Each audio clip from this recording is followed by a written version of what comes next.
प्रेमानंद जी महाराज के अनुसार तुलसी के पास झाड़ू लगाना कोई साधारण घरेलू क्रिया नहीं, बल्कि गहरे आध्यात्मिक और कर्मिक प्रभावों से जुड़ा विषय है। और यदि इसे अज्ञानता, जल्दबाजी या गलत समय व भाव से किया जाए तो ये व्यक्ति के जीवन में भयंकर दोष, दरिद्रता, मानसिक अशांति, पारिवारिक क्लेश और पुण्य क्षय का कारण बन सकता है।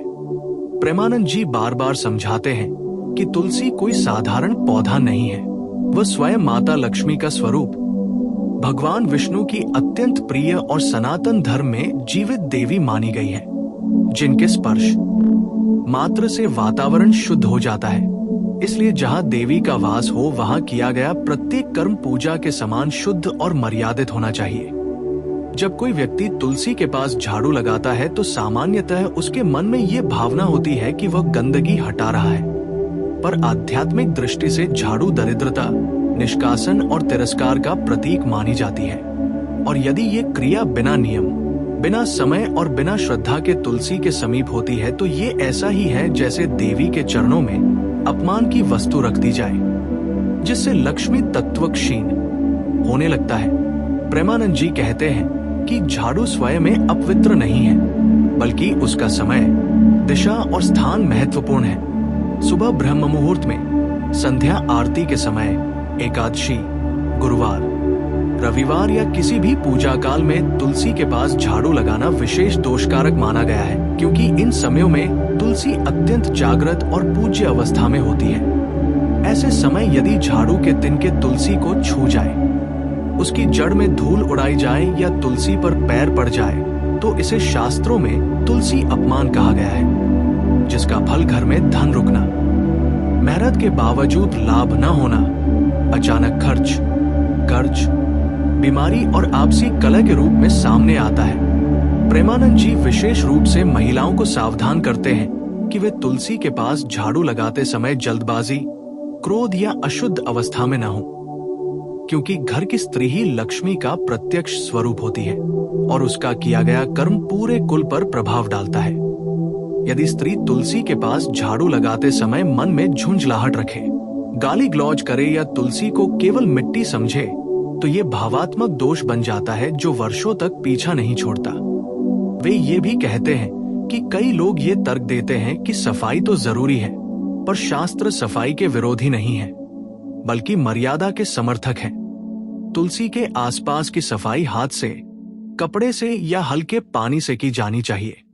झाड़ू का प्रयोग दूर से या अन्य स्थानों पर हो, सीधे तुलसी चौरे के भीतर नहीं। प्रेमानंद जी के अनुसार झाड़ू का सीधा संबंध राहुकेतु और शनि से भी माना गया है और तुलसी का संबंध विष्णु लक्ष्मी से। इसलिए इन दोनों का अनुचित संग घर में ग्रह दोष को बढ़ाता है, विशेषकर जब झाड़ू तुलसी के पूर्व या उत्तर दिशा में लगाई जाए। वे बताते हैं कि कई घरों में देखा गया है कि लोग सुबह सुबह तुलसी के पास झाड़ू लगाते हैं और फिर शिकायत करते हैं कि पूजा के बाद भी धन नहीं टिकता, शांति नहीं मिलती। इसका मूल कारण यही सूक्ष्म दोष होता है जिसे लोग समझ नहीं पाते। प्रेमानंद जी ये भी स्पष्ट करते हैं कि यदि कभी मजबूरी में तुलसी के पास झाड़ू लगी जाए तो तुरंत प्रायश्चित किया जाना चाहिए। तुलसी से क्षमा मांगना, नमो नमः तुलसी महारानी का 11 बार जप, दीप जलाना और थोड़े जल से तुलसी की जड़ को शुद्ध करना दोष को कम कर सकता है। वे ये भी बताते हैं कि झाड़ू को कभी भी तुलसी के पास खड़ा करके नहीं रखना चाहिए, नहीं तुलसी के नीचे कचरा इकट्ठा करना चाहिए, क्योंकि इससे नकारात्मक ऊर्जा वही ठहर जाती है और पूजा का फल उल्टा पड़ने लगता है। प्रेमानंद जी का कहना है कि आज के युग में लोग तर्क से सब कुछ नापना चाहते हैं, पर जो दिखाई नहीं देता वही सबसे अधिक प्रभावशाली होता है। सूक्ष्म ऊर्जा, भाव और श्रद्धा, और तुलसी के पास झाड़ू लगाना इन्हीं सूक्ष्म ऊर्जाओं को आहत करता है। वे उदाहरण देते हैं कि जैसे किसी राजा के दरबार में जूते पहनकर या झाड़ू लेकर कोई नहीं जाता, वैसे ही तुलसी के दरबार में भी मर्यादा चाहिए। अंत में प्रेमानंद जी ये संदेश देते हैं कि यदि घर में स्थायी सुख समृद्धि, लक्ष्मी की कृपा और मानसिक शांति चाहिए तो तुलसी के पास झाड़ू लगाने की आदत तुरंत छोड़ दें। सफाई करे पर नियम से, श्रद्धा से और सही समय पर, क्योंकि छोटी सी भूल भी बड़े दोष का कारण बन सकती है और सही भाव से किया गया छोटा सा सुधार भी जीवन की दिशा बदल सकता है। यही कारण है कि वे चेतावनी देते हैं, तुलसी के पास झाड़ू लगाते हो तो कान खोलकर सुनो। ये मामूली बात नहीं, ये भयंकर दोष का द्वार भी बन सकती है, और यदि समझदारी से नियम अपनाए जाए तो यही तुलसी जीवन को वैकुंठ बना सकती है।